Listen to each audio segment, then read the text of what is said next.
Do-do-do-do. Do-do-do. I got a jacket on because it is a cool Monday morning. I just woke up like maybe, I don't know, 10 minutes ago. I immediately came from my morning walk and my morning video. The vid to start out, look at my hair. I don't care. So, this is the first day back after pulling my groin. I haven't been walking in the last, I don't know, 7 days, 5 days. So I hadn't really done a video in that long. But this is my first morning back from another injury. So I have a right shoulder injury, I have a right groin injury, and probably my vagina is going to fall out pretty soon. Good morning, HD Green Solutions. Good morning.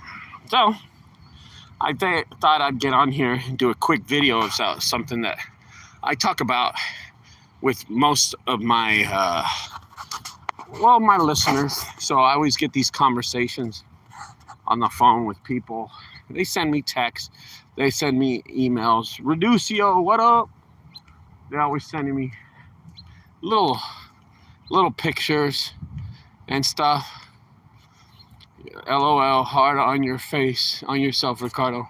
My heart is injured. The heart is injured. It's funny. All right, so let me tell y'all. This morning, boy, I'm going to tell y'all something. The haunted house in in Dallas, the HH in Dallas is looking really, really good. I'm impressed. Yes, thank you so much for the approval of the haunted house. Thank you, Indio. Thank you, man. Yes, we got the certificate of occupancy. Oh man, talk about beating all odds on that. Oh my God, dude. Okay, first of all, I want to say this as clear as possible. I have got about 6 months ago, I had an idea to open another haunted house in Fort Worth. So then I acquired this 25,000 square foot building in Fort Worth. And I'm going to make it a warehouse first, and then I'm going to make it a haunted house. And I'm going to tell you, when I acquired this building, it was in the worst condition you could possibly ask. I mean, this building was beyond repair. The plumbing had been stolen. All the copper wire had been stolen. There was human feces in the restroom. People were sleeping indoor. People had kicked open the garage, one of the bay doors, snuck in and lined up these pallets and made a little home inside the pallets. The electrical had been pulled. The electrical had been stolen, all the wire and everything. I had to redo wiring. I had to pay $28,000 later.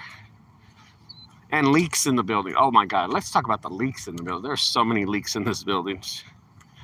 Oh my gosh. And I'm like, what is it going to take for an inspector to come by here and tell me what's wrong with this building? I failed the first one. The guy came out and he actually told me my building looked like shit. And he would never pass me. I got on the phone, called the supervisors. I cleaned up the building, made it look a lot better. Boom, boom, boom. Guess what? They passed me. I have my CO now. My certificate of occupancy, I now have it. They gave it to me. And now I can start my journey in my business. Are we behind? We're about 3 weeks behind, yes. Can we catch up? Maybe. Maybe we can. Maybe we delay the opening of the Fort Worth Haunted House by 2 weeks or maybe 1 week. But guess what, guys? Congratulations to me. We did it. We got the haunted house approved. And now we move forward to the building process. I'm going to do so many videos. It's going to be ridiculous. Okay. Let's get into this video. Thank you. Hey, I want to tell, you know what, man?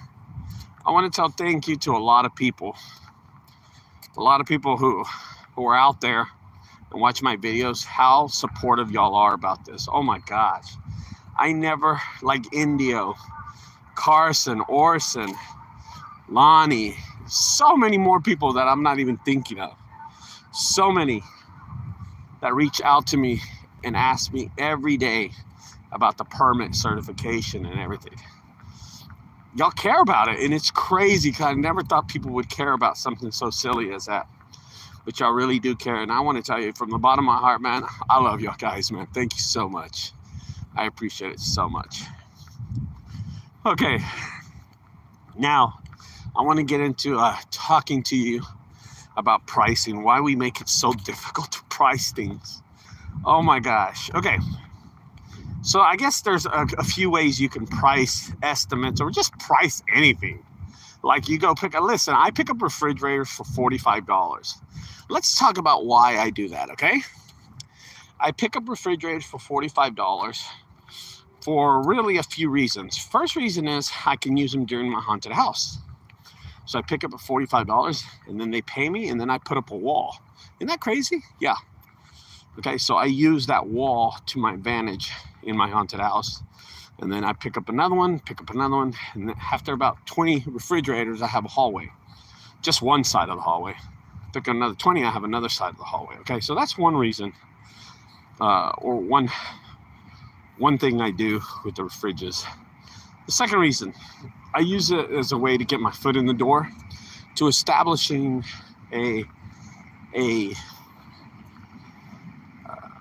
how do you say, a relationship with the customer. They know me, and I'm going to tell you, if I do 100 refrigerators, out of those 100, I'm just going to say about 20 of them have called me back to clean out something or done something else. Alex, good morning.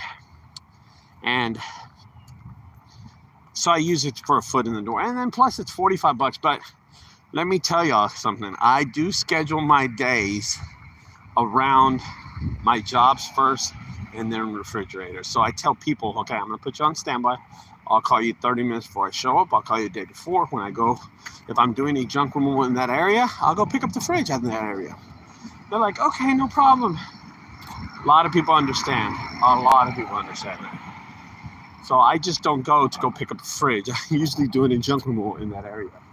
Like today, I have 3 fridges I'm picking up. I'm picking up 3 refrigerators today. Okay? And all these fridges are designated in the Dallas area, so I'm going to knock those out. Okay? All right, that's one thing. Now, I price them to $45 for that reason. You might not be able to price refrigerators for $45 because you don't have a haunted house, because you're not doing what I'm doing. You're not picking up refrigerators when they're in your area. You're picking them up to make a day's work. Okay? I can understand that. And you're paying for ads. How are you going to pay? How are you going to charge for a $45 fridge when you pay $35 for the lead for that, right?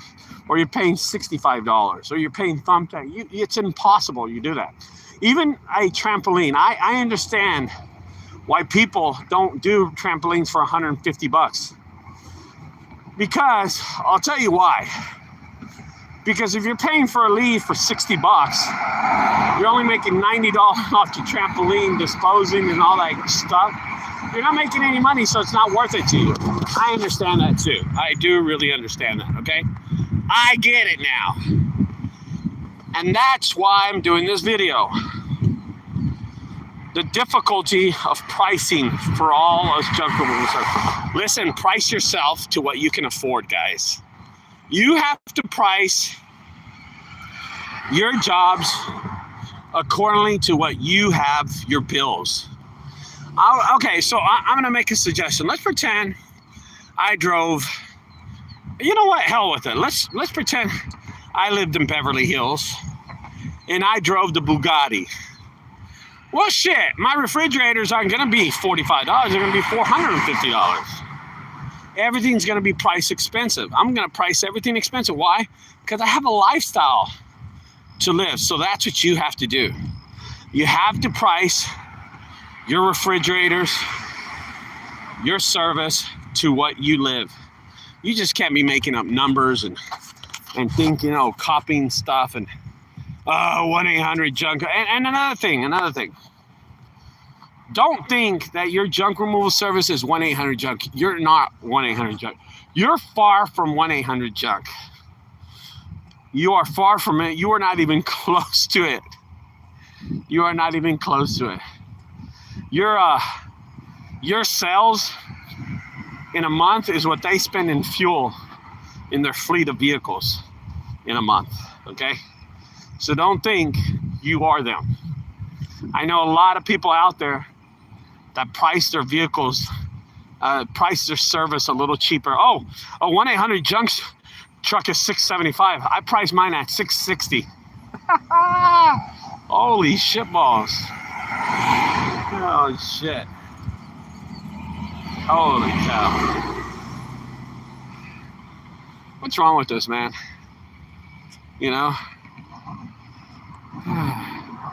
Yes, that's really good. Who said that? Let's see. Jeffrey said that pricing is circumstantial. Circumstantial. I don't even know how to say that word, Jeffrey. But it is. We showed up to this job, me and Orson, the other day, right? We showed up to this job, and it was a medium-sized job. It was an old lady. Oh my gosh, she didn't have any money. She already off the bat was like, and Orson looks at me and I look at him and I'm like, fuck. It was easily a $300 job. Me and Orson knock it out in 10 minutes. I looked over to Orson. He goes, yo, I don't want to lose this job. I said, I know, man. Tell her 200, let's just get it. We did it for 200. She was so happy we didn't rip her off. She was so happy that we gave her a player price on it. She was so happy. And we did. We gave her a good price for it. And we knocked it out. Now, it's circumstantial. Like Jeffrey said, it is circumstantial. The circumstances of her being old, her not having a lot of money, probably living off Social Security. Come on, of course. Now, yesterday, we went to South Lake, Texas. God, I cannot see good with these. I'm so dark in this video. What is going on with me? All right. Yesterday, Sunday, I had to work. I did a job in Colleyville, Texas. Circumstances. It's Sunday. The Cowboys play on Sunday. I don't like to work on Sundays. It's my day off. Jen and Kate. Jen and Kate own an estate company. They go into these big ass houses and they sit there and they do estate sales. They make all this money and then they're customers of mine. They've been customers of mine for about maybe 4 years. And they always pay premium price, even if it's not on a Sunday. But this time, it is on a Sunday. So, with that said, I filled up about half my trailer, which is usually $250, and I charged them $500, and they smiled. They're like, okay, no problem. Circumstantial. Jeffrey, ta-da, smartest person in the room. Circumstantial pricing, and that's exactly what I did. Aztec Colin, what's up? Ortiz. Is it Ortiz? I can't see that. So, stop trying to copy other competitors' pricing and compare it to your pricing. It's not fair because your circumstances are totally different than somebody else's. So price yourself reasonably the right way, the appropriate way. Don't price yourself out of the game also. Now, I will tell you this. I have been overpricing myself lately on these estimates. So this morning, I have to go to Lake Worth. I have an estimate I got to do in Lake Worth, and I'm going to price myself cheaper than I usually would, because 2 reasons. First of all, I'm like 0 for 9 this last month for estimates. The last 30 days, I have not nailed any of these big jobs. None of them. Every one of them have been over $1,000, and I've nailed none of them. And get this. This job this morning is from an old lady, and it's a big house cleaner. So now I'm gonna go price this job reasonably so I can get the job, okay? So I can get the job. I have to be able to establish a good price for the job. So if the job is usually $1,000, I'll probably price it like $700. If it's a $2,000 job, shit, I might drop it to $1,000. I don't know, just to make the money and get the job. So this job that I'm going to this morning is going to be a big job. I can smell it in the $25,000 to $3,000 range. So I'll probably drop it to about 2 or 15 or 18. We'll see. Circumstantial. We'll see where she's at, guys. Always. Now, even with the economy being as bad as it is, you have to watch your pricing. You have to adjust to the economy. You have to discount yourself. You have to. If you want to survive in this business, negotiate to fix your price the proper way. I was talking to a friend, Carson, last week, and he was telling me, yo, business is slow. I changed my price. I'm like, I told you, motherfucker, you charge too much. And from the start, he's overcharged people. He thinks he's the Neiman Marcus of pricing. Now he's going to be the donation of pricing. The, what's that big old donation place? Goodwill. The Goodwill donations of pricing. He's going to go cheap.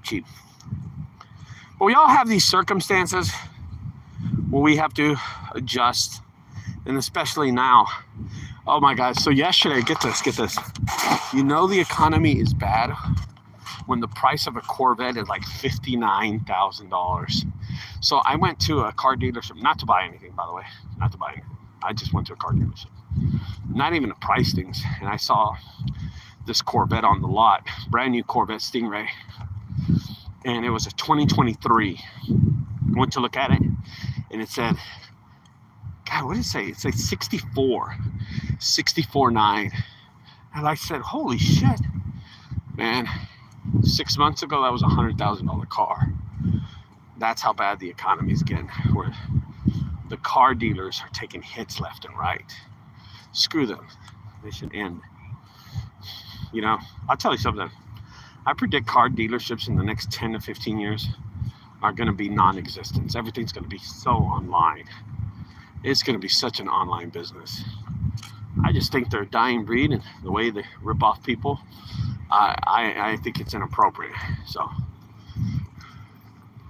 yeah, I think it's definitely a dying breed. Anyway, guys, go into the pricing situation. Price yourself the proper way. Price yourself to your lifestyle, to your circumstances also, and to the customer circumstances. Good job, Jeffrey, with that big word, circumstantial. That's what we need to do these days. So do that. I wanted to do a quick video this morning talking about that because I get a lot of people reach out to me and send me pictures and stuff. I got one this morning. Yeah, that's what it is. Anyway, guys, I'm going to end this video right now, and I'm going to end it with this. Going back to my haunted house, the belief that I had that I would get that permit was so slim.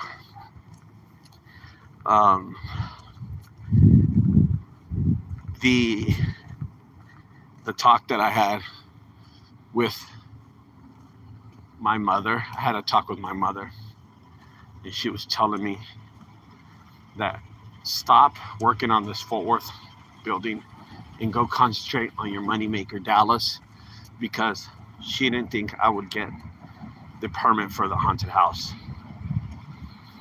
And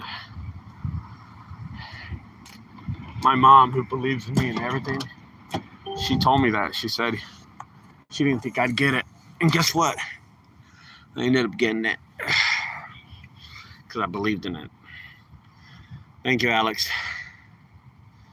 No, we're not doing $20 fridges. Let's go. Let's go.